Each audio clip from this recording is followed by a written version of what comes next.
This is a live presentation of the Titan Upload Network.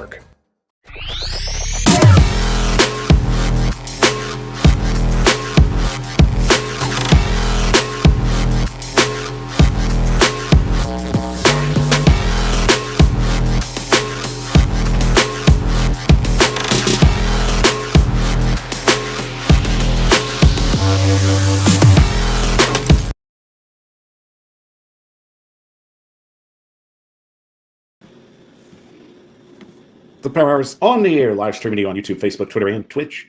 I'm your host, Michael Bishop, and thank you for joining us on this late Friday evening. Guys, it's fantastic. We had a great time watching Thursday Night Football, and of course, we're having a Victory Monday / Friday kind of day. Yes, that's right. The Tennessee Titans went up to Lambeau Field and defeated the Green Bay Packers 27-17. And, of course, it wasn't without a little controversy also at the end of the week. Unfortunately, we'll have to talk about that a little bit later, but we'll try and focus on the positive aspect of everything. So definitely good to have a show tonight on Friday. I knew it was going to be a little complicated getting things, especially with the holiday season for most of everybody. So it's a little easier to do it now, especially the game being on Thursday. A little more interactive in that sense. So very happy that I got this set up just so we can have a nice show. But in the meantime, we'll have some special guests come on for hopefully a roundtable panel. Everybody's just kind of running behind right now, so we'll get to them as soon as they get in the show. So just waiting on them to show up. So eventually we'll get there shortly. But in the meantime, no worries. We've got plenty to talk about, especially with this week coming up. So let's go ahead and jump into it with our top news segments of the day.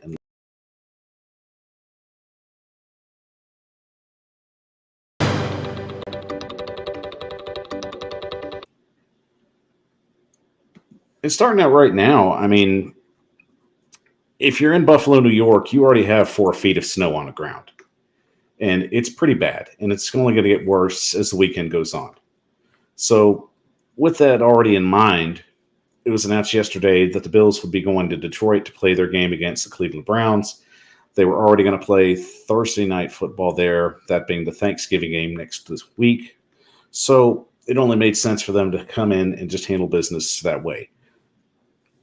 And realistically, right now, as a lot of us are watching the snow fall and hit the ground, it's only getting worse. And the bigger question is, how is the team going to get out of Buffalo, New York at this point if snow is going to continue to fall at a record pace? Right now, they're saying at least about 4 feet or 66 inches is within the stadium right now. So even with that in mind, it's just basically a situation that's only continuing to get worse. There's snowplow trucks that are already stuck that they can't get out because the snow's so thick and it's so heavy. So it's just going to continue to get worse as the week goes on. Football should be the last thing anybody needs to worry about. Really just stay home, just weather out the storm. And unfortunately, it's just a really nasty one that's already hit us right in the middle of November. So it's really funny to me, especially you see a lot of people that are upset that they canceled the game, that they wanted to see the players, play in a snow game. This is beyond that. We're talking blizzard levels of snow right now. So I get it. I understand that you're wanting to see, that type of element. It makes it fun. It makes it interesting. But, it goes beyond it once the snow goes above your chest. And that's what we're looking at right now. So the best option right there, you had to move the game. Of course, Buffalo will be in Detroit for the Thanksgiving game. It made sense to move them out that way to let them play against Cleveland. So the real question is, can Buffalo get out of Buffalo to get to Detroit, because they're supposed to leave Saturday night.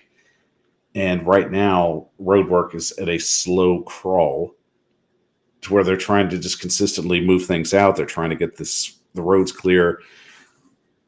Potentially the airport's going to be one of the biggest things, especially moving forward with Thanksgiving travel coming. So they're going to have to move quickly to get that going. But realistically, there's a lot more to be done. It's not going to let up anytime this weekend, and it's a situation that's just going to continue to get worse as before it even gets better. So looking down the road, Buffalo's definitely probably going to end up staying in Detroit, even though they said they would probably return to their facilities after the Sunday game. But that's if they can get everything cleaned in time. Hopefully, they can get some of the snow off the ground. But realistically, I just don't see how that's going to happen. I mean, you've already got a new slew of problems, I guess is the best way to put it. And in a situation where we felt that consistency is going to be the thing that sells this year. And I know when you're trying to have a game somewhere else and you're kind of stuck in the situation weather-wise where it's kind of just hampering everything down. So Buffalo's going to have to do what they have to do in order to make this work. So realistically, I probably see them staying in Detroit, maybe for the long haul, maybe for the next few days, especially as the Thanksgiving game rolls around. So realistically, I think that's probably what's going to happen. Moving on to our next piece of news, and it appears that Chase Young's season debut is once again going to be held back. As was reported earlier today, the Washington Commanders felt that he wasn't ready, and it is going to be another week before he gets his official start for the season. And of course, right now, Washington is like in the 8th spot for the playoffs. So they're basically on the outside looking in.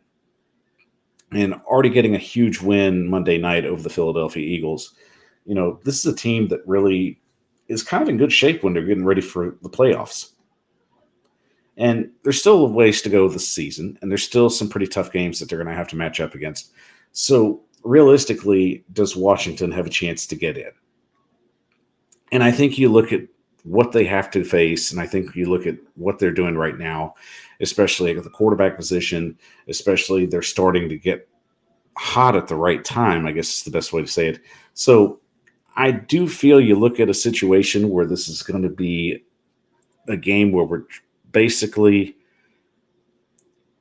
going to have to wait and see what Washington does, but you feel pretty good about their chances.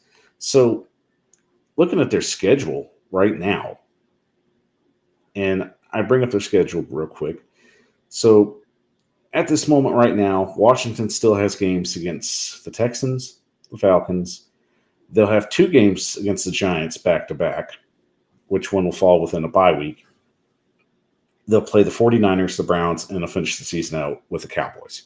So realistically, their chances aren't that bad. And the NFC right now, you know, I'll just be realistic. The NFC is just a mess.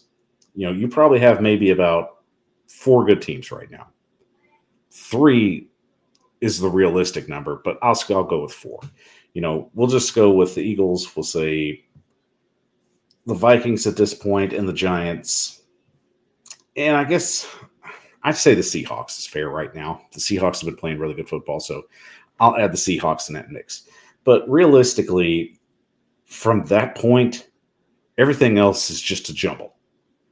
So it's up to anybody, and it's really anybody's game at that point. And realistically, I look at Washington's chances, especially with the schedule that they have. Realistically, it's not that hard. It's a pretty favorable schedule for them. You know, let's just take those 2 Giant games and the Cowboy game and set them aside. You know, Washington's not trying to win the division. That's not going to happen. But realistically, they can get in as a wild card this year. Because you look at throughout the NFC, and it's just a mess. You know, you've got teams that have 4 wins, 3 wins. You know, the next closest team with a winning record would be the 49ers.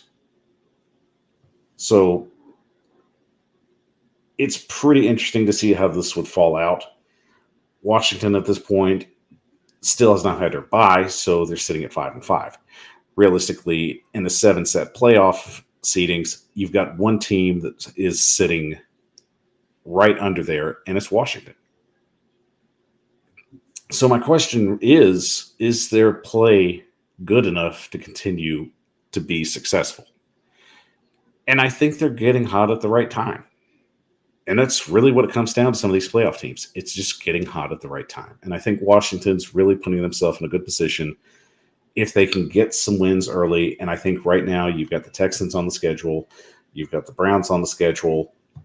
Realistically, it looks pretty good for them. And if I had to put some betting money on there, and I'm not telling you to, but I would if I felt this confident about that Washington could potentially sneak their way into the playoffs. And that's what it looks like.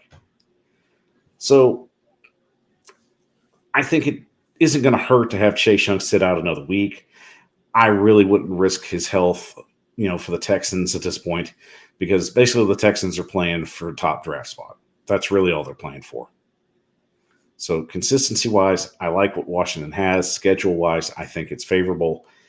And really, I think Ron Rivera is going to get them ramped up for a pretty deep run in this upcoming November and right around the corner December part of football. So I'm pretty excited to see what they're going to bring to the table. I think their schedule is very favorable. If you got to bet money on a team to sneak into the playoffs, I would definitely go with Washington. And as it was reported yesterday, Ndamukong Suh has finally signed with a team, and that team is the Philadelphia Eagles.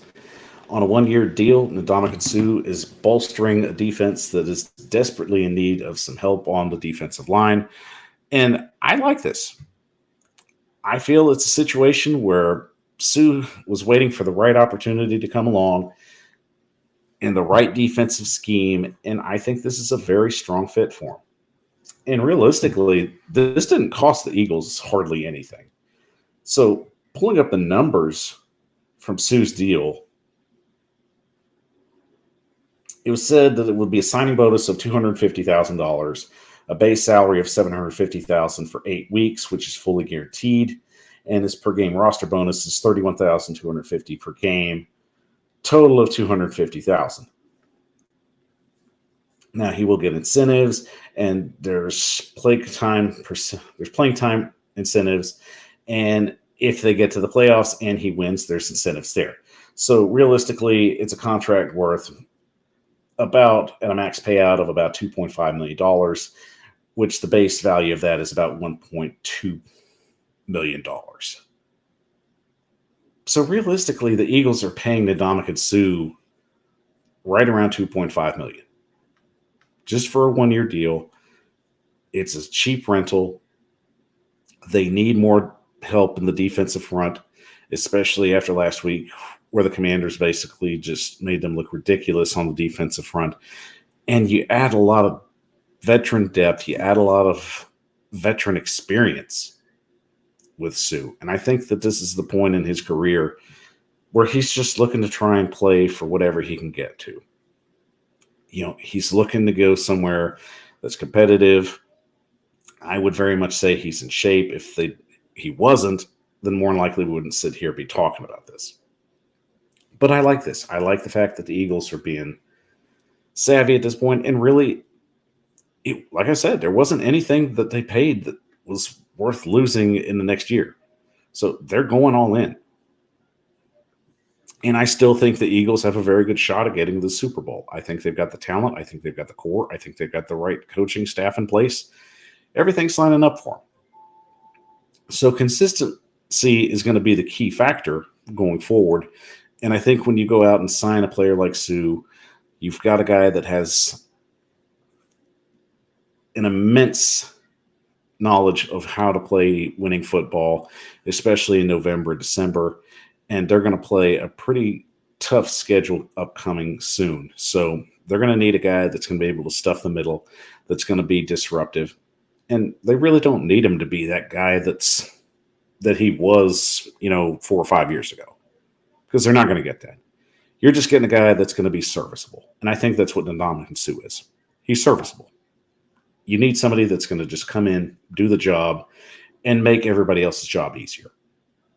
And for the price that they paid and for it being on a one-year deal, it's not bad. So consistency-wise, I think it's there. I think Suh will do fine with the Eagles. How far they'll get in the playoffs with him, well, that's a whole nother story. There's still a lot of other narratives we have to look at going forward. But realistically, I think it's a great fit, and I think the Eagles did their homework, adding a nice veteran player for barely anything.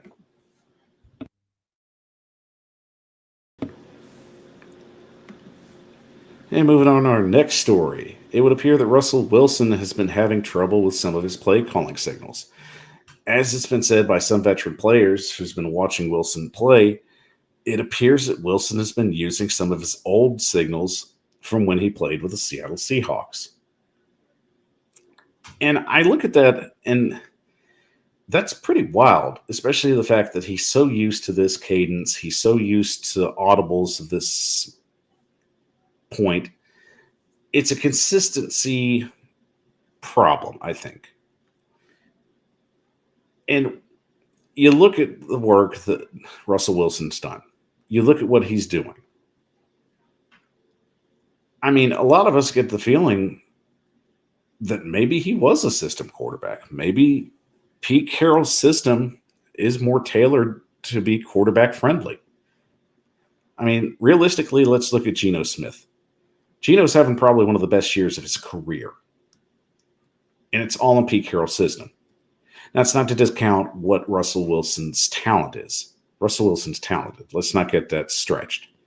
I think Russell Wilson's getting to the point in his career where he's starting to diminish a lot quicker than we thought. And that's from years of having adequate offensive line problems.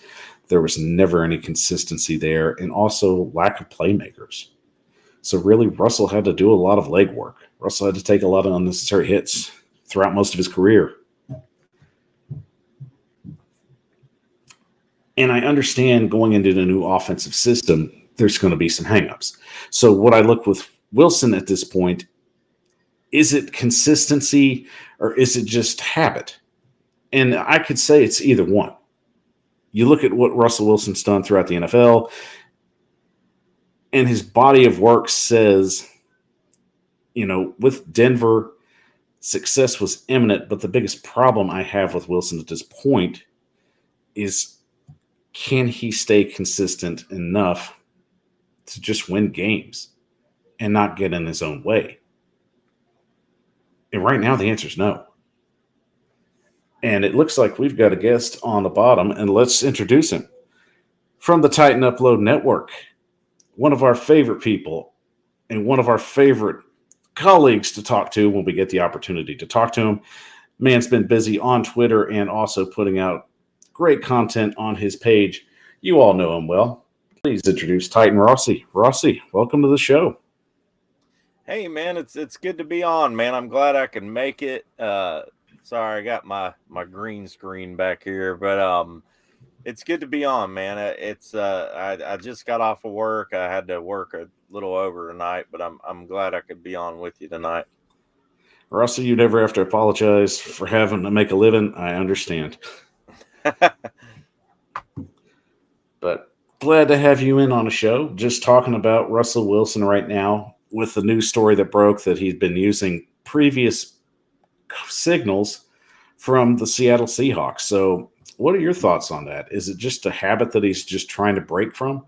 Or is it just a situation that he just feels more comfortable to try and integrate his offense into Nathaniel Hackett's system? What were you talking about exactly? Well, basically, the news report came out that Russell Wilson had been using play calling signals from where he was playing with the Seattle Seahawks. So this was talked about by a former player that actually saw him using these signals, and they were the signals that he would use to make cadence calls or audibles when he was playing with the Seahawks. So it appears that he's been doing this with the Denver Broncos, and it's been confusing the players. They have no idea what he's talking about. So do you think it's just old? Do you think it's old habits die hard, or do you think he's trying to integrate his system into Nathaniel Hackett's to make it more comfortable? Yeah, that's why I asked you again, because I've not seen this yet. So it's like, what? That's insane. Maybe it's old habits die hard. I mean, the guy was he's only been with one team his whole career. So I surely it's just old habits die hard, because I mean, why would he be doing that on purpose? I don't know. And I mean, it's a fair question. And, I was talking about just the fact that, with Russell Wilson being traded, I think one thing that we didn't talk about a lot, especially when it happened, did he really kind of fit the mold of a system quarterback? Was Pete Carroll's system more successful than we really weren't giving it credit? Because look at Geno Smith and look at the success he's been having.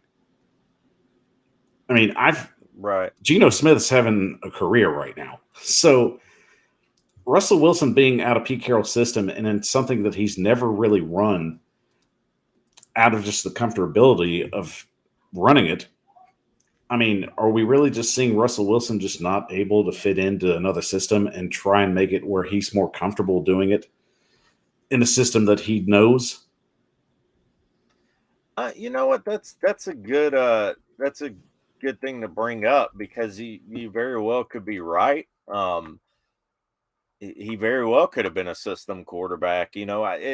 Last season, he was hurt some, and then he came back, and even though what they only won like 4 or 5 games, he was still a decent quarterback. It's not like he lost everything. So that's the whole perplexing thing about it, and that's what everybody's just that's the question, like, what the heck is going on with this guy? I mean, last year he did decent, you know what I mean? He came in, Denver's so excited, they made all the promo videos, they're going to the Super Bowl, he's going to pull a Matthew Stafford, it's going to be like the LA Rams, and all is well that ends well in Denver, and they're back to the Super Bowl, but it's a very strange situation indeed, and that's a good that's a good thing to bring up, because he very well could be a system quarterback. Maybe he's kind of stuck in that. I mean, a lot of people said that about Tom Brady, before when he went to Tampa Bay, that, oh, he was just a system quarterback in New England. But he goes to Tampa Bay and he wins a Super Bowl. So it's hard to gauge there. And one comparison I'm seeing Russell Wilson take a very close look to would be Donovan McNabb. You've got a young quarterback that flourished in a system with a very offensive minded coach.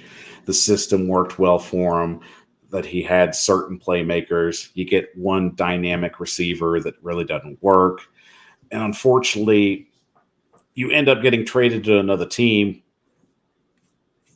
and it just kind of falls apart.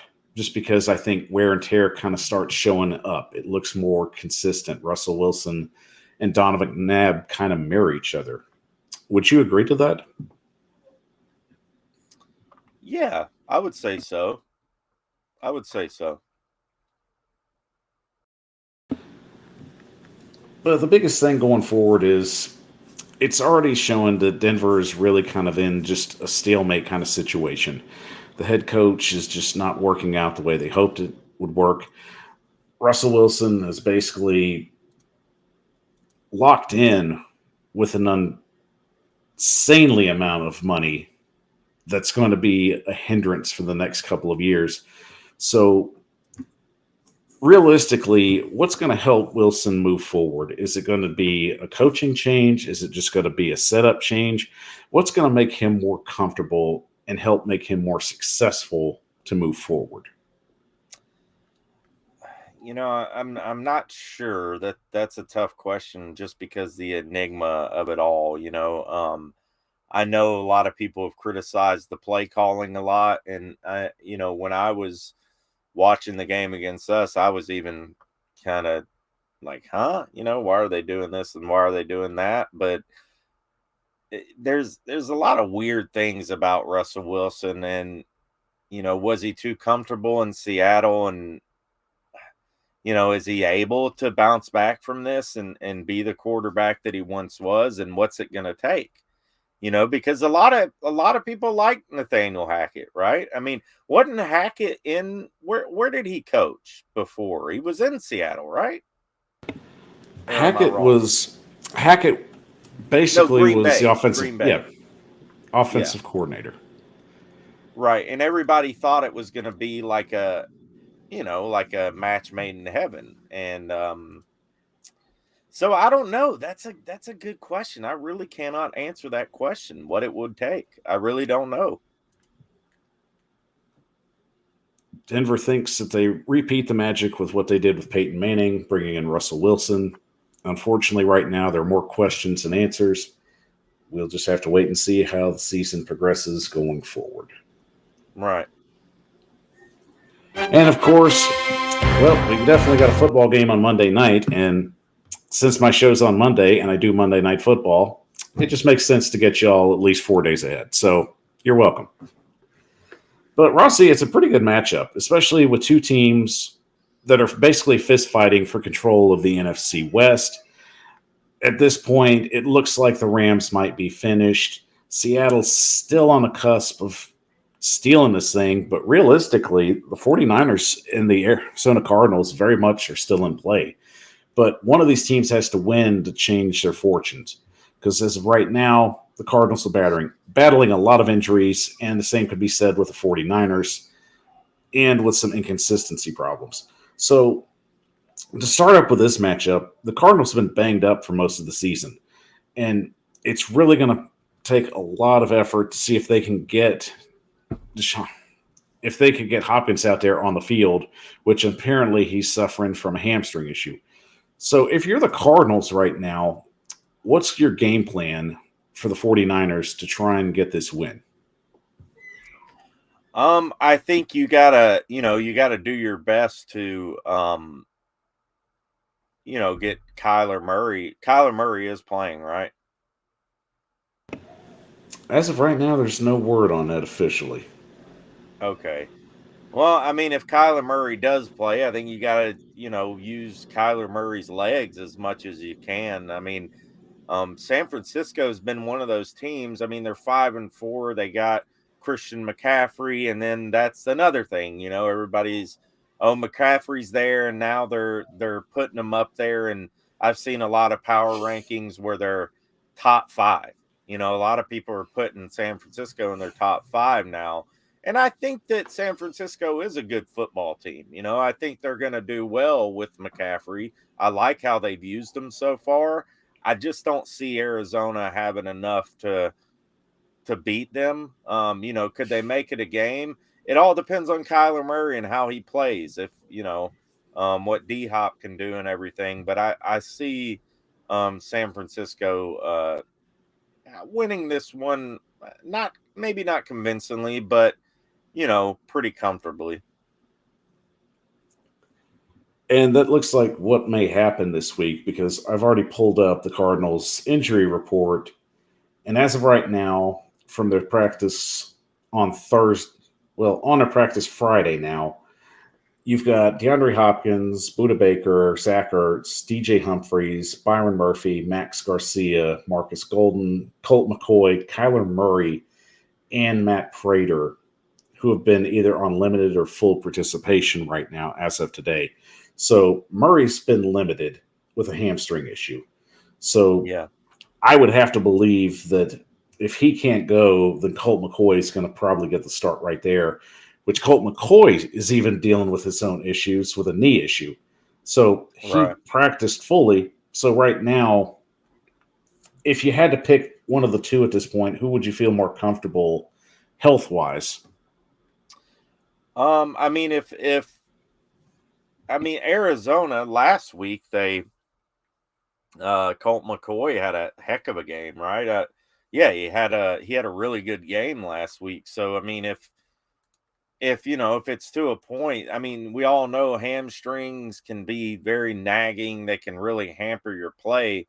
I mean, if there's any chance it's gonna, because Kyler Murray is best with his legs and on the run. And if he can't do that, you might as well put McCoy in, who's probably a better passer, in the pocket at least. And the way Colt played last week, why not give him another shot if Murray's hampered at all like that. But if Colt's hurt too, then then who knows? Who else do they got? I don't know. And it'll definitely be an intriguing game to see if anybody can try and catch up with the Seattle Seahawks, which is funny to say at this point right now, for the control of the NFC West division. And Rossi went with the 49ers, and I'll have to go with the 49ers as well. I feel like right now they're the healthiest team. Arizona's just got a lot of question marks, and can they get healthy enough for a run down the road to try and stay in the race? And to finish that off, Rossi, I'll let you answer that. Do you think Arizona can continue to make a run if they can get healthy in time? I mean, if they can get healthy, it's a possibility. I mean, if you look at that NFC West there, it's a pretty tight race to begin with Seattle 6-4, San Francisco 5-4, Arizona 4-6. Yeah, I mean, they can make a run. Why not? I mean, that division's so tight. Seattle has been kind of the surprise, I guess, with Geno Smith and everything. Seems like they've kind of took a step back recently. They lost against Tampa Bay. I mean, they won 4 straight before Tampa Bay, but and they're coming off a bye. I think Seattle's probably going to pull this division out, but yeah, it's a possibility. I think anybody can get better, especially if you have a good nucleus. And Arizona's got a good nucleus. It's just, can they put it all together? And that'll definitely be the $1 million question as we watch the Monday night matchup between the 49ers and the Arizona Cardinals on ESPN. Massive game for the division, right? I mean, that is a massive game.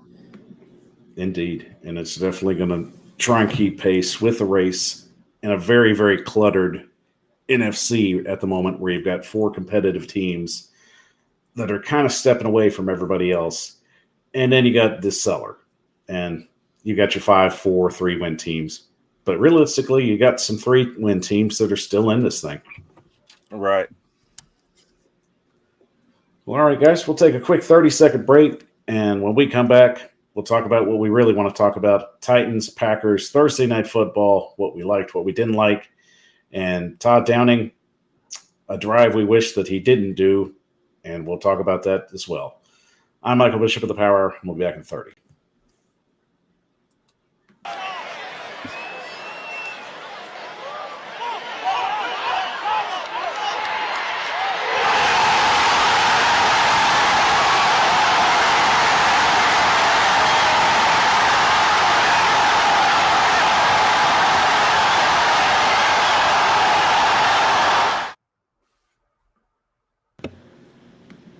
The Power Hour is on the air, live streaming on YouTube, Facebook, Twitter, and Twitch. I'm your host, Michael Bishop, and thank you for joining us on this Monday evening. We are a part of the Titan Upload Network, and speaking of the Titan Upload Network, got to give a shout out to my good friend Titans Rossi for joining us on the show tonight. Rossi's been burning the candle at just about every end you can burn it at, putting up great content on Twitter and on his YouTube page. So if you haven't checked any of that out, what are you doing? Go check Rossi's stuff out. Rossi is always active, and he's always given a lot of good insight and feedback to all you, the fans. So make sure you give Rossi the love he deserves and needs. We're the Titan Upload Network. We're all about representing you and giving you all the best content we can. And not to mention, the guy kind of throws out some pretty big breaking news stories, but, here and there. Yeah, I get a bone every now and then, so I like to throw it out. Just a little one. But, Yeah. Got to give a shout out to Sin City Titan for being in. Definitely enjoyed him being on your show yesterday for a quick update on the game. Had a really good watches on that as well. And Rossi, before we get started talking about Titans Packers, realistically, we knew that in the gauntlet we have to try and win at least 3 out of the 5 games in that setup for the schedule. So I knew going in, the Packers at Lambeau is a tough bet. And I kind of have to ride with some of the games that I picked early in the preseason. So honestly, I'm kind of feeling like Green Bay's coming off a pretty big win with the Cowboys. Maybe Aaron Rodgers is starting to feel a little better about himself. How did you feel about the game going in? Going in, honestly, I just thought it was going to be another like tough, drag it out type of game. I did predict us to win. I thought we would win a close game, maybe win by a touchdown or a field goal, something of that nature. I just thought it was just going to be that type of game, that type of atmosphere.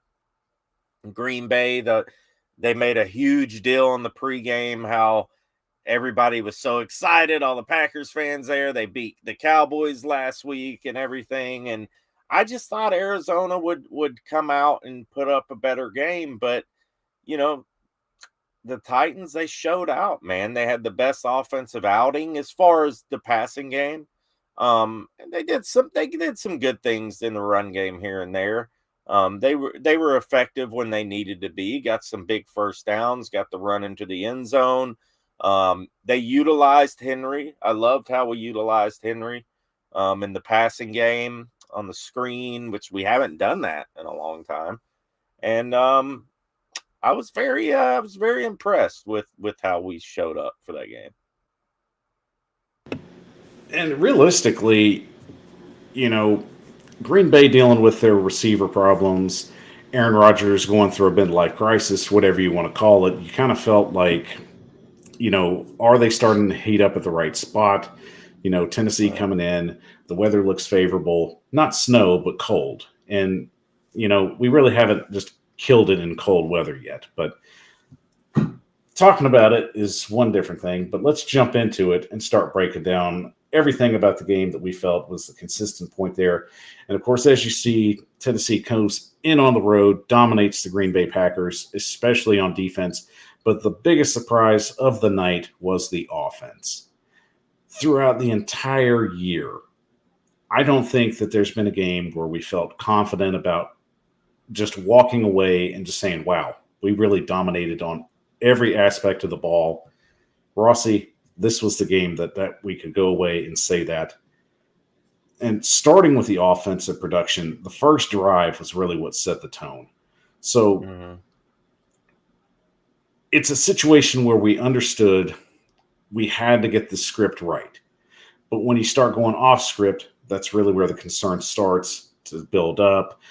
Can we get momentum going? And let's just be honest, it wasn't a perfect game by any stretch of the imagination, but there's just so much to like about this and consistency there. So, starting out, what was the best play of the night that you thought just really just built the dynamic and set the tone? Man, that's a tough question because we had a lot of really good plays. We really did, and I think the the bomb to Burks right in the beginning, I thought really set the tone. Um, that was the first one. They threw a long pass to Burks, right in the beginning on the first drive. It's like I can't remember. That wasn't the 51 yarder was at the end, I think, but I think they had a That's right.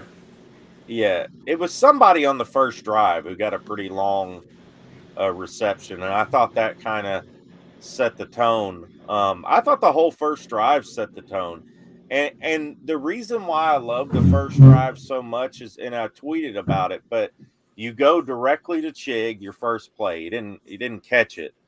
But then you start going to your playmakers. You hit Hooper, you hit Burks.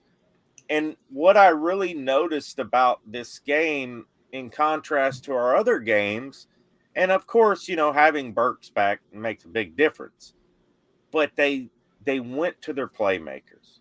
You know, Burks, 7 receptions, 8 targets. Woods, 7 targets, 6 receptions.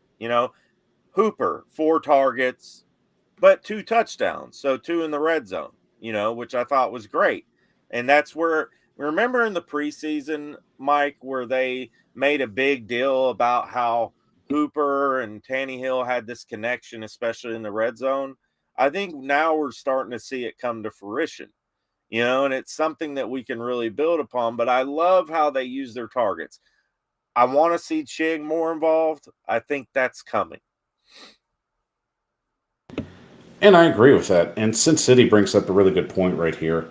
Uh, Brewer ended up being in the center position, and Radens finally got a position starting at guard. Mm-hmm. And I just felt like that this combination worked extremely well. I mean, Ben Jones missing out from this team was huge. You know, you lose the heart and soul of your offensive line and on your offense. But the way that this offensive line played was probably the best complete game that I've seen them play so far this year. Do we feel like that we've got a pretty good setup right here? And if we end up getting Ben Jones back, do we keep Radens at that guard position? Yeah, I mean, Radens has been playing better and better, and I would, you know. But then what do you do with Brewer? You know, I mean, they like Brewer a lot. Um, that leaves Brewer out of the mix. But I like the way Brewer played at center. But Brewer is he's just a smaller player, and I really think Radens is coming along as a guard, and I think it's worth a shot, worth at least seeing if the line plays better with him permanently at guard there. And realistically, I still think, Brewer can be involved with the offense. I like him more as the backup. I just think the biggest Right. thing is Radens, a high second round pick. You invest that much capital in him. You want to see the guy play. And I just feel he gets better, especially with these matchups. And Green Bay's defensive line was pretty good. So I'll give credit where credit's due. Brewer handled his own, but I'll also give credit to Radens. I feel better with him at guard. I think guard's the position that they need to focus on him with the long term of things. Especially, we still have a lot to decide with whether we want to keep and invest in Nate Davis long term or not. But moving forward from that, I think the biggest key thing we all have been talking about is just the dominance of Derrick Henry. We knew that they were going to load the box. We knew that they were going to do whatever they could to try and slow him down. And I'll give credit to the defense for where it's due. They did a good job at just keeping Derrick from not breaking out and busting the big play. But that didn't mean that he didn't chip away at him just ever so slightly. And it just ended up being, it was a small, just kind of just chip away game. And Right. that's really the kind of games that I think are going to pay off, especially when we get closer to playing just teams with playoff caliber records. So realistically, I've always said it's scary to think what Derrick Henry could do with an all-pro offensive line. And yet somehow he can manage to still put up about 120 to 150 to 200 yards with the offensive line that he has. So from this point right now, and I mean, we still got a lot of football to play. Can Derrick Henry realistically get to another 2,000-yard season? How many games? So we've gone we're 7-3, so we got 7 games left. He could. I mean, he very well could. I mean, if he hit another close to 200-yard game, couple 150-yard games thrown in there, it's a possibility. It's a definite possibility. But he'd really have to have some pretty breakout games. I mean, he'd have to average over 7 games. He's got 1,000-yard, 130 or something like that.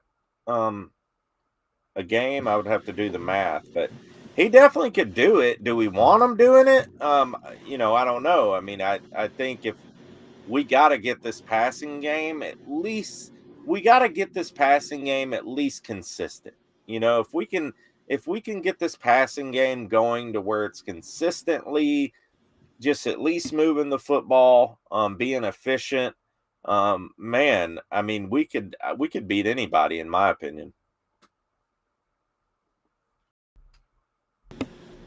And once again, it was a defensive performance on the other side of the ball where the Titans were limited, especially with the players that they had, short on a secondary.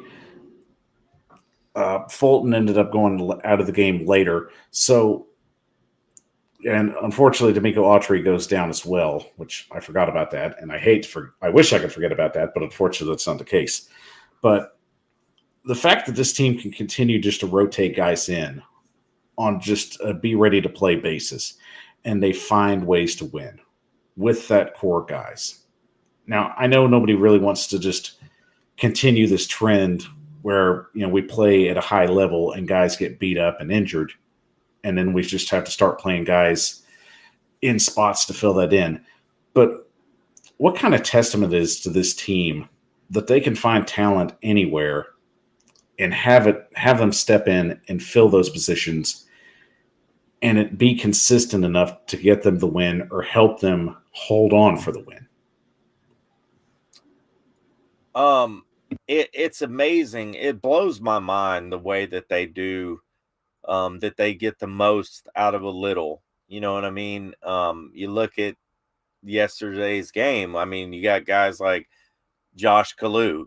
I mean, and Kalu got beat a couple times yesterday, but I mean, he had 6 tackles. You know what I mean? You got guys coming in there. Dylan Cole. Dylan Cole's a guy that I've been really impressed with the last few weeks. He's really tough. I mean, he's not afraid to get in there and hit somebody. You got DeMarcus Walker, Mario Edwards. All these guys are really showing up who are playing. Andrew Adams is another guy that's been impressive. Terrence Mitchell, the jury's still out. I mean, he's been getting better, but he still gets beat from time to time. Then somebody who played yesterday, I never even see the Oquanono or whatever, the Sam guy. I was like, who is that guy? So it's always somebody coming in there and playing well. And is it sustainable? At one time, Power Hour, I thought it's not sustainable. But I'm beginning to think it is sustainable. I'm beginning to think that these guys that they're bringing in, like Mario Edwards, DeMarcus Walker, Dylan Cole, I just feel like these guys are actually better than maybe we originally thought, and they can play. They can get in there and ball like some starters can ball. And of course, you want to have. I believe some of the here's some of the glue players. The key players that we have to have, in my opinion: David Long, Christian Fulton, and Autry. I think, and Simmons, of course. But I think Autry, Long, and Fulton, those are the guys you need to always have. Byard, Simmons, if you can have those 5 players in there, and McCreary, and then you sprinkle in some of these backup defensive linemen if you need to, some backup inside linebackers, I think it's a winning formula. I really do. I think it is sustainable. And I see Lou Man's confused. Yeah, Lou, I understand your confusion. I know I'm usually on at 7 on Monday, but where we had the Thursday night game, my original game plan was to put a show on was to do a pregame show, actually, before the game. Unfortunately, I just had some technical difficulties, and I wasn't able to pull that off, so my next guest was like, okay, well, I'll try and just do a Friday show. At least I've got a game to talk about. That's a little more entertaining than just trying to riff on just what I don't know what's going to happen. Gives me a little more consistency. Gives Rossi a little more consistency and more to talk about. So it's win-win for everybody. All right. But I'm listening to most of the major media outlets this morning, and it's really the kind of the same narrative.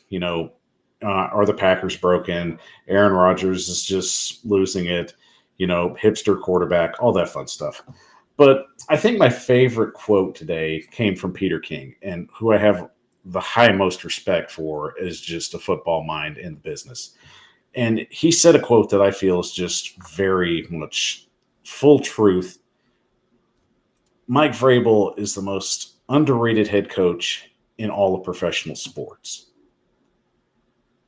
The fact that he can take a group of individuals and consistently put them in a position to not only compete, but to go out and win against some very high quality teams in the last, 4 years. Right. We can look at a lot of these games that we've been underrated and undermatched Mm-hmm. and basically just been pushed to the side. And yet somehow the Titans find a way just to be that disruptive force. Just like in this game, everybody's saying Green Bay has some momentum going. It looks like they're going to turn the corner. Nope, Tennessee shows up and just stamps that out. Bloodies their nose, gets back on the plane, goes home. Mm-hmm. And really, the whole game, I kind of just got the sense this is almost like the Buffalo game that we played on Tuesday. Not in the sense of where they just exploded offensively, but where the sense there was just a confidence in the air after the first drive that this team's just starting to get in the flow. They feel comfortable. Really, throughout the entire game, I didn't feel uncomfortable. And I know Titans fans have either just been on the edge of their seats or at the point of wanting to have a cardiac arrest. So, Rossi, just how did you feel throughout most of the game? Did you feel comfortable? Did you feel at some point that Green Bay could still potentially come back and maybe make some trouble? There were moments where we kept stalling out in the fourth quarter on those few 3-and-outs, and I was starting to get frustrated. I was like, man, can we just put these guys away? You know what I mean? But the defense just kept coming back. They just kept coming back. They kept throwing blows, and they kept stopping them. And it just blew my mind. And yeah, there were moments there where I was uncomfortable. I was speaking to my mom on the phone, who is a diehard Titans fan as well, and I was like, look, it's Aaron Rodgers, right? Even though he's been bad this game and he's been off, he could still burn you. You know what I mean? He can still burn you here and there. It just takes one busted coverage, which we've been known to do every now and then, and they're back in the game 3 points down. But the defense stepped up once again. Was it the defense's best game? No, probably not overall. I mean, they didn't get a lot of pressure. But you're not going to get, 3, 4, 5, 6 sacks every game. We're fourth in the league in sacks. It's not going to happen every single game. But I felt pretty comfortable. I never felt like we were going to lose. At least I could say that throughout the game. I felt like we had pretty much control of it. I felt like Green Bay would come back and make it a close game. And, it would be grinded out to the finish, but we pull it out type of thing. But we kind of, shut them down at the end and, beat them pretty good. So.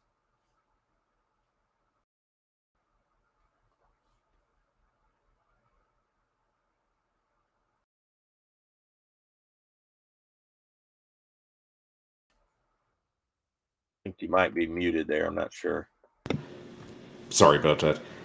Anyway. Really, the play in my mind that kind of just sold the confidence of just being comfortable at that point was the missed Sammy Watkins pass. That thing was just awful.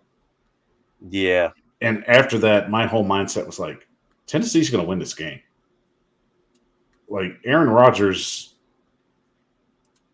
3 years ago, Aaron Rodgers would hit just about any receiver that was out in any part of the field. And he still was.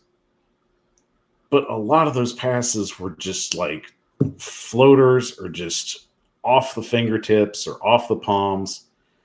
You see the inconsistency with his receivers.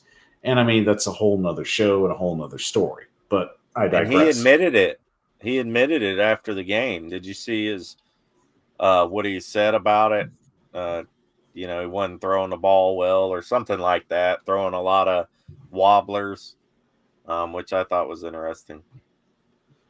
And I agree. I mean, really, that was just a situation that he just owned up to. And the fact, I kind of like how the media also is trying to say, how did you feel about the fans booing you? But they kind of retract it really quickly. It's like, well, they were also booing the other team. Well, they're booing the entire team. So they weren't just booing you. Right. But we'll talk about the Packers for just a second. And one thing I have to ask is, especially something that I think long term wise, is Green Bay now paying the price for actually restructuring Aaron Rodgers' deal? Because I just get the sense more and more now it was really just all about a payday for him. He doesn't have anything left to prove. And honestly, he just seems disinterested at this point. Right. One of my best friends here is a diehard Green Bay Packers fan. He's from Wisconsin. He's been a fan for years. He's in his 50s, so he's been a fan for a long time. And he really is convinced that Rodgers just doesn't want to be there. That he, for whatever reason, he did it for the fans. He didn't want to leave the fans in Green Bay. Almost like he felt obligated. I really think I think Rodgers is still a good quarterback. I really do. I think if he would have went somewhere else in the offseason, like all the rumors suggested that he might, we might be seeing a completely different Aaron Rodgers, or we might be seeing a rejuvenated with him on a different team, maybe a team with a lot of talent at receiver. And, they let Devontae Adams go, who was his main go-to guy. They kind of mirror the Titans in a lot of ways as far as like their receiving core and things like that. They have a great run game, but the receiving core is just not that great. Not a lot of weapons. And they kind of mirror the Titans in that fashion. And they've had a ton of injuries. They're up there with us in injuries this season. So I think it's just all a perfect storm. And that storm is now starting to take over. And we'll see what they can do. Aaron Rodgers says they're still alive. As Lou Man says, Lou Man, I think he said earlier that Rodgers said they're still alive, and they are still alive in the playoff hunt. So the wild card, which is crazy. I think, did you hear that stat last night where there was only like 7 teams in the NFC with winning records? I did. Yeah, that's crazy to me. And it really is. The fact that just shows the NFC is just really being the weakest conference this year, where they really had a good conference the last couple of years, and it's a talent shift. And you would think, especially a lot of guys going to the AFC, that was going to make a lot more competition. But as I said earlier in the year, I really felt the AFC West was going to be overrated because we were going to see a lot of guys either fall flat or there's going to be a spike in injuries. And it's pretty much come full circle. Still very much in play, but it's still come full circle. But right. To finish off the Aaron Rodgers point, I just get like the sense it's starting to give off Brett Favre vibes. And realistically, I feel like the Packers have put themselves in this position. Their future is uncertain at quarterback. Are they going to have to draft a quarterback now? Or are they going to have to see what they have with what they have? What's the best option right now, Rossi? Lou, man, I hate to give your hopes up, but Green Bay's not winning this. They've still got Minnesota on the schedule at home, but Minnesota's like on another level right now. Yeah. They've got Miami on the schedule. They're not beating Miami, not with that defense. So realistically, Rossi, what's the best plan going forward? Should they just let Rodgers play out, or should they let their backup finally get a shot to see what they have? I like, as far as for the rest of the season. Yes. I think you got to let Rodgers keep going. As much as he's the 2-time MVP back to back. He won the MVP last season, right? and the season before. So I think you gotta keep Rodgers in there. I just don't. I don't know. I mean, I don't know how the fan base is up there. Do they not want Rodgers in? Are they calling for Jordan Love? I have no idea. But I think you got to keep Rodgers in there. I think he's your best shot to turn it around, in my opinion. The biggest thing is, at some point, everyone's going to find out the real truth. And I said this when Matt LaFleur got hired in Green Bay. Aaron Rodgers is going to save him for as long as Aaron Rodgers stays in Green Bay. Then you're going to find out what kind of coach you have. And unfortunately, with Matt LaFleur being up in Green Bay, realistically, what has Green Bay accomplished since he's been there? I mean, they've won their divisions a few times. They've gotten a first bye. They've got a bye. They've got the number 1 seed a few times. Mm-hmm. They've made it to the NFC Championship, but they've never broke through. Take Aaron Rodgers away from that. Realistically, what do the Packers have? Yeah, I mean, not much really. I mean, if you think about it, and the whole LaFleur and Rodgers are kind of been having little spats here and there, and it's just not, really maybe trouble in paradise. Maybe it's starting to come to an end. So it's either Rodgers goes, LaFleur goes. I don't know. I think at this point, at the start of next season, they really gotta think like is it time to move on from Rodgers, and do you stick with Jordan Love? Do you draft somebody? I don't know, but I like, I'd like to see Green Bay keep winning. I mean, they've always been a winning franchise. They've kind of had that moxie to them. It'd be a shame just to see them tank all of a sudden, as long as they're not playing us and beating us, I don't really care. But just because I like Aaron Rodgers, man. I've always liked him as a quarterback. I think he's a great quarterback, but it's just, is this coming to a point where it's starting to die down and his career is coming to a close? Who knows? And I mean, it's just if he has the interest to continue to keep going. I mean, right. Green Bay put themselves in this position. They decided to re-sign him. All the money that he makes is guaranteed money.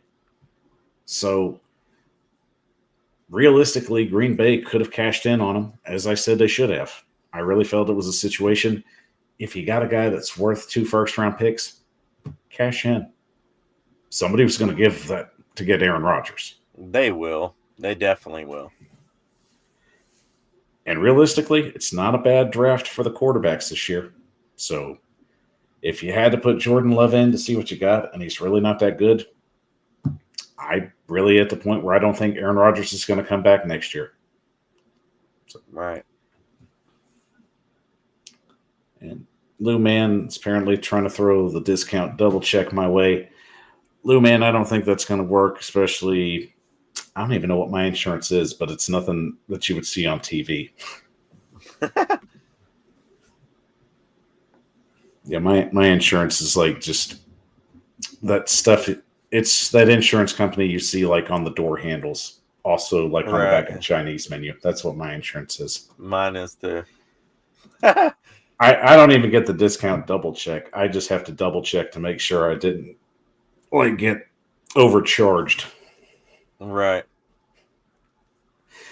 But to finish this out, Rossi, and this is the hard part.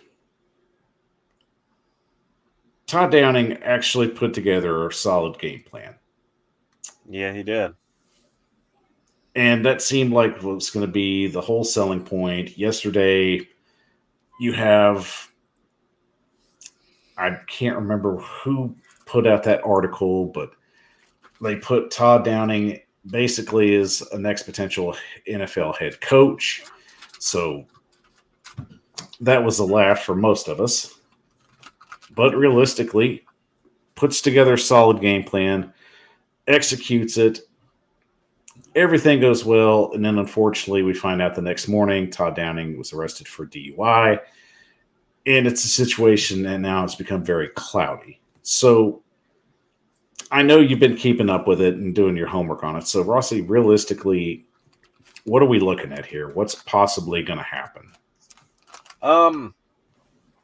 There's a few different things that could happen here, right? They could suspend him indefinitely, type of thing, until they figure out what is going to happen. Honestly, what I think they're going to do is he might miss a game. You know what I mean? He might miss a game. Maybe Tim Kelly steps up for the Bengals game and they just put him in there so they can figure out who's really to blame and things like that. Obviously, in America and democracy, you're innocent till proven guilty, which I kind of, it's kind of you're really guilty till proven innocent. But ultimately, because if you were innocent till proven guilty, they wouldn't lock you up first, So, but anyways, it just depends, man. I could see them doing that just to kind of get the distraction out of the way. Maybe, Vrabel and J-Rob says, hey, look, take a game off. Let's do our investigation. Let's see what's going to happen, blah, blah, blah. Take a game off, come back, for the Philly game or whatever else. I could see that happening. There's been a few things in the past that I looked up. I looked up today, I did a Google search of other coaches who've had DUIs in the past. There's the player policy is you're suspended for 3 games. But apparently it's not the same policy for coaches, So there was a guy a few years ago. He was a defensive line coach or something. He got suspended for a game. Actually, I think it was like 10 or 12 years ago. And he drove through a Wendy's butt naked and drunk and got a DUI. I remember that. So he was only suspended for a game. But then you've had there's some other guys who were fired, who were just straight up fired. So I think it all depends on what their investigation is gonna bring out. If it was something where Downing really violated team rules and, drinking on the plane and all that stuff, and they want to make an example of them, because we all know a lot of these teams drink on the plane. There's a video of Taylor Heineke with a Bud Light in his hand and chains over his neck last week on the plane, so all these NFL teams, and they released Roger Goodell released a statement today basically warning the league, hey, we're going to start cracking down on this. He didn't really say he was going to suspend it or fine any teams or anything like that, but they got to keep the image. So I think I really think that we might see Downing maybe miss a game. And I mean, it's an unfortunate situation, realistically, as you said, we know what's going on those planes. You can't say that there wasn't alcohol on there or any knowledge of it. It's just, it's a don't tell, don't ask kind of situation. If there's beer being handed out or if there's drinks being handed out, they're going to be abided and they're going to be taken. And that's not going to be anything that's going to be said anymore. And as you said, we've seen plenty of teams out there that have been celebrating with alcohol in regular season games. Locked On Titans, I believe, put out like a video last year of Arthur Smith and his players like passing around Bud Lights like it was New Year's on an October game. Right. So, as you said, just it's a situation where Roger Goodell's got to start covering his bets here. Issue a warning like, hey, got to stop this, guys. Can't have this going out. And with the situation with Tennessee right now, I think it's going to come down to basically a suspension, basically a fine. Realistically, I mean, I think it's going to be a situation that's not going to change a whole lot. You know, people are saying that he's going to end up getting fired with this, and I don't see it. You know, the worst thing that's going to happen here is a fine, a suspension, and potentially community service. That's it.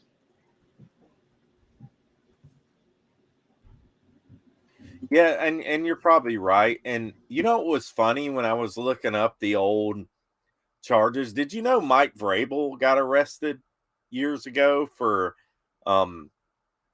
apparently stealing some bottles of alcohol, and they accused him of stealing bottles of alcohol in a casino or something like that. Have you ever heard of this? I have not, but do fill us in. Yeah, it's a crazy story, and apparently it was like a big miscommunication issue. It was more of the fact that he wasn't stealing them or something, and but they ended up charging him for that. Um, it was very interesting, man. It was very interesting. I'd have to go back. Oh yeah, arrested for theft. It was when he was with the Kansas City Chiefs in 2001. So we'll read it off real quick. Vrabel, this was in 2011.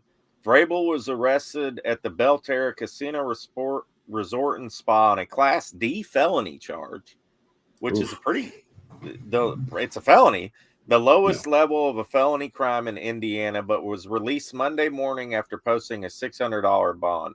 An Indiana gaming agent saw Vrabel taking bottles of alcohol from a deli without paying for them. It was an unfortunate misunderstanding. I take full responsibility for the miscommunication, Vrabel told ProFootballTalk.com. Apparently, they resolved it out of court. Of course, the felony didn't stick. I think they ended up dropping the charges or something, you know. But that's pretty wild. I never even knew that Vrabel had ever been arrested. But it's pretty wild that happened to him. And I mean, you know, there's definitely stories that kind of get buried with players in those situations. So you look at Vrabel and you're kind of like, well, I'm not too surprised, but I'm I'm slightly taken aback. Right. Pretty crazy. But I mean, realistically, I don't think this is going to hurt Downing and trying to get like a job as a head coach. I think eventually that is going to continue to be a narrative that gets sold right here. In fact, I've really just had this in my mindset. This is probably the reason why Vrabel's been talking him up, because he eventually knows somebody's going to have interest. Somebody was going to talk to Downing and feel that he's capable enough to run an NFL team. And if that's the case, I am fine with it. If you got to sell high, even if it's not running that well. You know, what's the best way to sell a used car? Talk about the positive aspects about it. Right. Like, yeah, it's a good car. It'll get you where you need to go. Right. I just don't see any possibility of Todd Downing running an NFL team.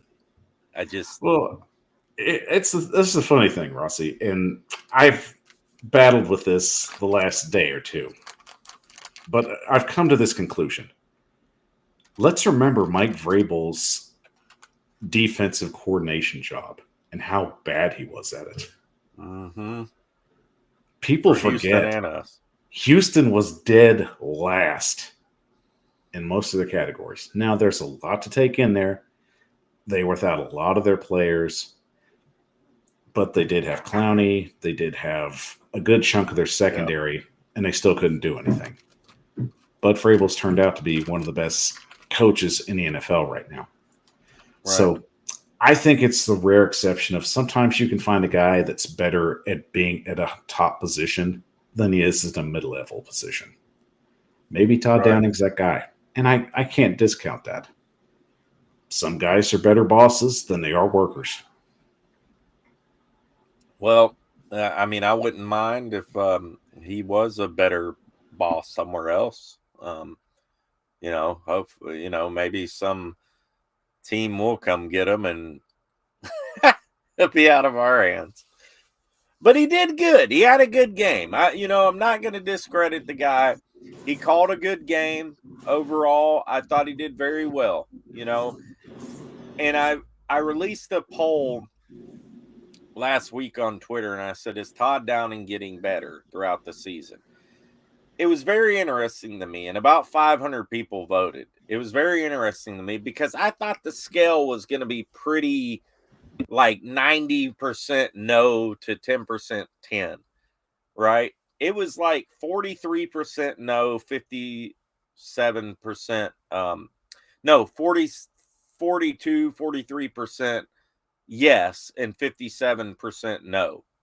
And I was surprised by that, because if you go off Twitter, if you go off what people are saying, calling the radio shows, people just out for Downing's head. But you had 4 out of 10 people, agreeing that he's getting better. And this was before the Green Bay game. So I thought that was interesting. Rossi, you always put out the good polls, so everybody's going to jump on them when you get the good questions. You just have that magnet. You have that magnetism about you. You just put out a good poll or a good question, and people just gravitated to it. That's your personality. That's what they do. Yeah, or they, just slam me over it. So it's hit or miss. It's hit or miss, right? You got a lot more hits than you got misses. So don't be so modest. I try, man. I try. Well, you succeed. So, but to finish everything out, in Tennessee once again 7-3, everything's clicking in the right direction, and unfortunately, it's only going to get tougher. Heading back home next Sunday with a huge, huge matchup with the Cincinnati Bengals. And this is basically like raw beef to the dogs.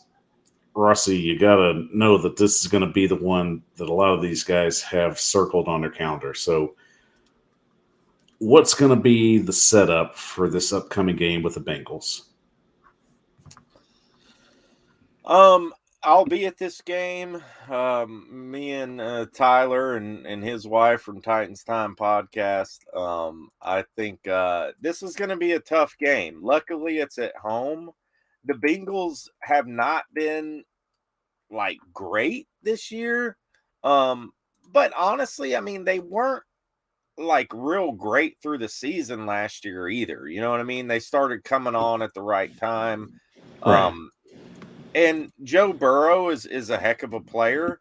You know what I mean? He's a heck of a quarterback. I'm not sure if Jamar Chase is going to be out, that could make that's definitely a positive for us. I don't know if he's going to be back or not, but I don't think he will be. If he is, right. It'll be a game time decision. So they got Higgins, Boyd, Hurst. So not having Chase in there, greatly affects them big time, because Chase is their number one guy. He's their touchdown getter. The one guy you got to watch out for who is Mixon. Mixon can hurt you in the passing game. He's not been great in the running game this year, and our run defense has been great. But if you really look at it as a whole, I really think that I think we match up well against the Bengals. I really do. The Bengals do have a good defense overall. They're a lot better against the pass than they are against the run. They can't get any pressure on the quarterback. They've not been able to get to the quarterback at all. Time of possession, they're number one in the league. So I just think it's a good matchup for us. I think it being at home, we should be able to pull this out. I think we're a better team than the Bengals at this point. Defensively wise, at least. And I agree. I think that's going to be a game where we're definitely going to have to be very physical on both sides of the ball. I think you have to add the special team element there as well. If we can get the ball at least up to the 50 or past the 50, I feel that the Titans are going to have themselves in a good position to actually continue to get points on the board and build off this momentum. Now, I know it's going to be a huge week where we're going to have to figure out who's going to be doing the offensive play calling, what's going to go on from there. So, would it be safe to assume that Downing might potentially be suspended for this week and maybe it's at Kelly time? I think it's a possibility. I don't know if it's going to happen or not, but I think it's. Is there a chance? Look, I mean, I'd say it's a 50-50 shot. I'm leaning more on it probably happening. I think it's a 50-50 shot. It'll be interesting to see if he doesn't come in, what Kelly can do. Luckily we have Tim Kelly, right? I mean, it's a blessing that we have Tim Kelly because he's been working hand in hand with Downing the whole season. Most Agreed. teams don't have that. So, most teams would have to call up their tight end coach or something, So, it's a blessing that we have him, and it would be interesting to see. It really would. How Tim Kelly would call a game. And I'm very interested to see how that'll play out as well. Uh, I would have to say that D'Amico Autry will probably be a potential IR candidate. We might not see him for the next 4 weeks. So, unfortunate as that is, I think that's definitely a big punch in the stomach to the defense. But once again, it's another mentality for us to just try and just get the next man up and just potentially go out there and just dominate the way that we've been dominating, especially with the players to get that opportunity. Have you heard anything about Tier Tart? Is he okay? As far as I know right now, I don't think it's anything major. I would probably say Tart just suffered from cramps. So, and with Fulton, what's up with Fulton? So it'll be Fulton, that's probably just going to be something we'll have to just wait and see. I hope it's not a flare up, but unfortunately, the best thing about having a Thursday night game is you get a little extra downtime. So, right. At least going back into the next week will be fresh, and guys will get an opportunity to just get back to work and potentially get a little healthy, especially as stretch gets a little tougher. So, Rossi, I will let you have the final thought of the night with the Titans-Packers game and what we should take away from it. I think what we should take away from it is momentum on the offense side of the ball. I think that's the word, momentum. It really kind of sucks that this happened with Downing because it's a distraction. Honestly, between me and you, Mike, and whoever's watching, I don't want Downing to be suspended. I think that Downing's gotten better as the season's gotten along. I think he's built some, he's built this thing up. He's getting some playmakers back.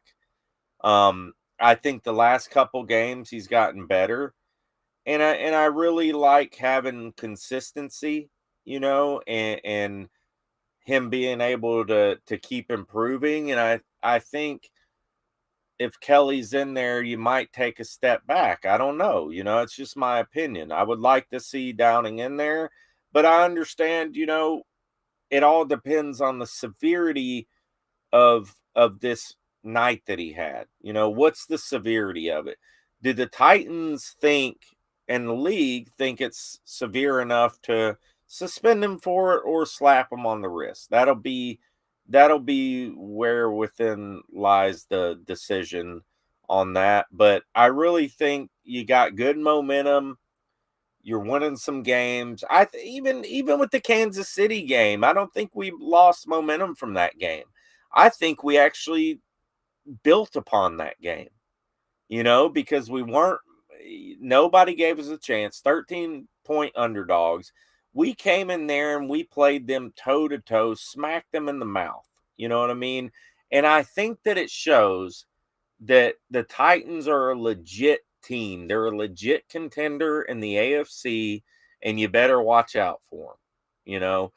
Don't sleep on them because they can play with anybody. And I think Kansas City showed that with Kansas City. And if we would have had Ryan Tannehill that game, I believe we would have won that game. I really do. So it is what it is, but I'm going to say momentum. That's the key thing that I'm taking away from the Green Bay game.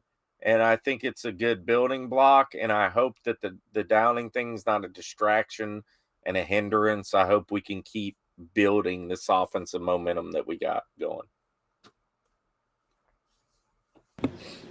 And Tennessee is on a 2-game winning streak, winning on the road at Lambeau Field, which is nearly damn near impossible to do in November and December. But a great building block on what the Titans already have as a great season. Consistency is the key word, and it's just getting to the finish line at this point. Tennessee will go as far as this team will carry themselves. And the one thing I love about this team, especially throughout the year that we've seen them, is just the fact that they care about one another and they play for one another. Yeah. That's how you get success. That's how you see a successful locker room and the personalities and the talent gel. And if they can continue to do that when January rolls around, we may be talking about potential February football, which is something I think we've been wanting to see for a long, long time. Yes, sir. That would be fantastic. Well, all right, everybody. I want to thank Titans Rossi for joining us on the show tonight. Fantastic friend, fantastic colleague as well. Make sure you check out his YouTube page and his Twitter page. And he does have a TikTok page, but you need to get some more on there, Rossi. You got some good TikToks. I'm just saying. Yeah. Especially if they're going to kill Twitter. We got to get you on TikTok and get those tweets. I know, man. I was thinking about that the other day. I was like, they're talking about killing Twitter. Good Lord, I'm going to lose all those followers. But, yeah, I don't think, that Elon Musk spend $45 billion to shut down Twitter. And that would be insane. He's going to revamp Vine, apparently. So, yeah. If any of you kids know what we're talking about, Vine was like 5-second videos, and apparently you can make 5-second videos entertaining back then. So, yeah. Like, what would they say? Do it for the Vine. That was what they used to say back in the day. Yeah. I remember Vine, man. That was like the first legit, type of TikTok, I guess, right? I mean, that was really that was the Led Zeppelin of TikToks, I guess. Right. That's and awesome. I guess TikTok would be like the Black Sabbath. Right. I'm just showing my age here. But once again, everybody, thank you for joining us on the show. And don't forget, Rossi and I are both members of the Titan Upload Network, and we put out great content for you, the fans. That's what our job is, to give you news, information, and to entertain you as well. The Titan Upload Network's all about that. So make sure you check out Brian Johannes, Titan Upload, Titans for Life, our good buddy Ryan Harris for the Jump Pass podcast. Love you, buddy. Hope you get better. Everything's going well. And, of course, Titans Rossi and just little old me. We appreciate everybody for being on the show and commenting. I definitely love just letting the show flow and just letting you guys just pop your comments up. It's all good. Sin City Titan, great seeing you on the show. Thank you for always joining us. Yes, sir. So we appreciate it a whole lot. Shout out to Mom. Love you, Mom. Love you, mean it. Great seeing you on the show. That's my mom. That's awesome. And you're welcome, Mom. Mike's a good buddy of mine, so anytime. And Rossi and we're pretty tight, so. Yes, sir. But guys, it's because of you that we're successful, and this show continues to be successful, and all our shows for that matter. But of course, I will be off next week, and I'm sure we'll get some stuff out on our end. But of course, want to wish everybody a happy Thanksgiving. Be safe if you're traveling, and if you're Buffalo, don't go outside. There's 4 feet of snow. You just stay. I don't know how Buffalo's getting to Detroit. That's really confusing me right now. Right. But anyway, we appreciate you all for joining us tonight. We hope that you all have a great weekend. We hope that you have a happy Thanksgiving as well. We will be back next week with more content, and we'll just drop a few things here and there. So for Titans Rossi, I'm Michael Bishop with the Power Hour. Take care and tighten up. Tighten up.